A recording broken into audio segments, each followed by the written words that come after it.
Assalamualaikum warahmatullahi wabarakatuh. Alhamdulillahi rabbil alamin.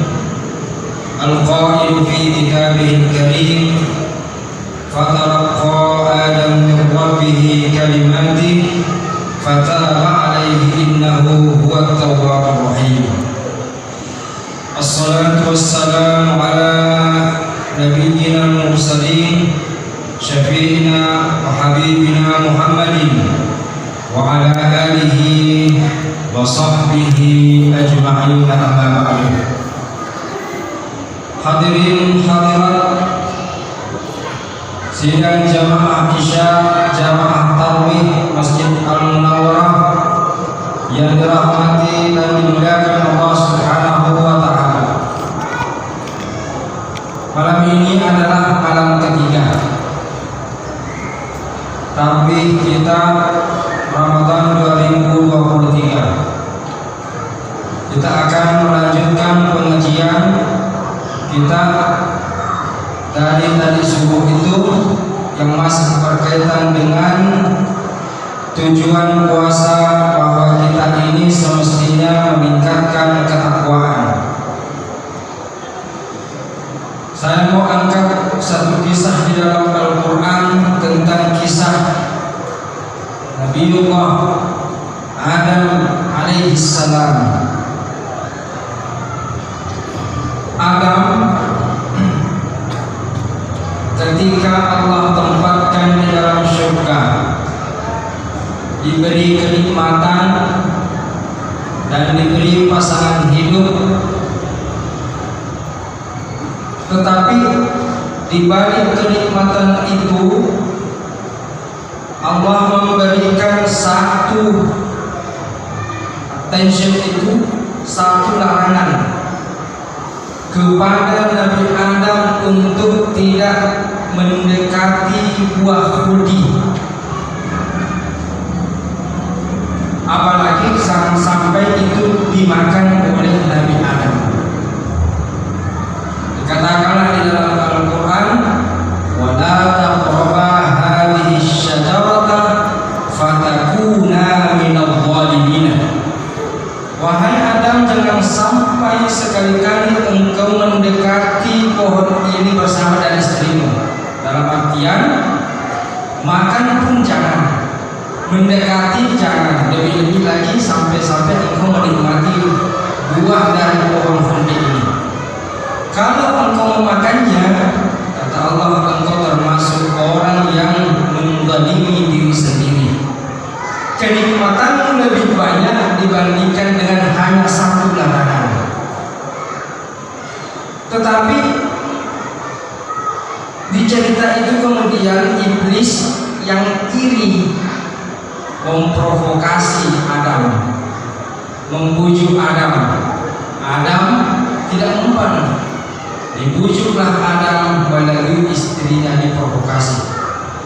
Singkat cerita kemudian Adam ternyata memakan, menikmati buah pohon khuldi yang berakibat kepada Allah kemudian menurunkan Nabi Adam bersama dengan Hawa istrinya ke dunia ini dalam keadaan berpisah.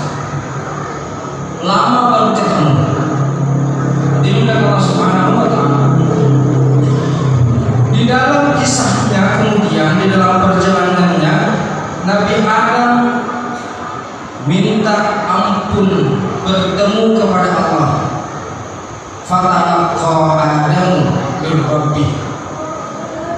Nabi Adam kemudian bertalaqi, maksudnya bertemu kepada Allah, kemudian melakukan komunikasi, menerima perintah. Dengan perintah itu Adam fataba alaihi, Allah Subhanahu wa taala mengampuni Nabi Adam. Yang jadi pertanyaan adalah, dengan cara apakah Nabi Adam diampuni oleh Allah Subhanahu wa taala atas kesalahannya menikmati buah pohon khuldi? Para ahli tafsir mengatakan misalnya Ibnu Katsir di dalam juga kitabnya Bidayah wal Nihayah, di situ disebutkan bahwa salah satu jalan yang harus ditempuh oleh Nabi Adam untuk bertaubat kepada Allah Subhanahu wa taala adalah dengan jalan berpuasa. Makanya memang dalam rangkaian ayat itu dikatakan, wahai orang-orang beriman, diwajibkan kamu berpuasa sebagaimana umat sebelum kamu itu. Sebelum kita ini ribuan umat ada di depan kita, di belakang kita, sampai kepada Nabi Adam. Maka ulama mengatakan yang paling pertama diwajibkan untuk berpuasa adalah Nabi Adam. Untuk apa puasanya Nabi Adam? Adalah untuk bertaubat kepada Allah Subhanahu wa taala atas dosa yang dilakukannya, pelanggaran yang dilakukan. Hadirin yang dimuliakan Allah Subhanahu wa taala. Maka kembali kepada apa yang kita bahas tadi subuh. Kita ini kadang berpuasa di siang hari, tapi ketika berbuka kita justru melakukan pelanggaran. Makanan itu haramnya ada dua macam. Ada makanan haram karena zatnya memang haram, misalnya tai ayam itu kan haram. Tidak mungkin juga ada orang makan tai ayam. Tai boga itu bisa tak dimakan. Tai boga orang Buddhis, ampas dari minyak kelapa yang dibuat itu bolehlah makan. Tetapi ada kalanya itu sesuatu yang halal dimakan tapi menjadi haram karena caranya untuk makan salah. Misalnya minum air aqua 3 liter, akhirnya mabuk, itu haram. Haram karena bukan air aqua tapi caranya minum berlebih-lebihan. Dan Allah sudah mengingatkan kita itu, wakulu wasyarabu wala tusrifu, makan minumlah jangan berlebih-lebihan.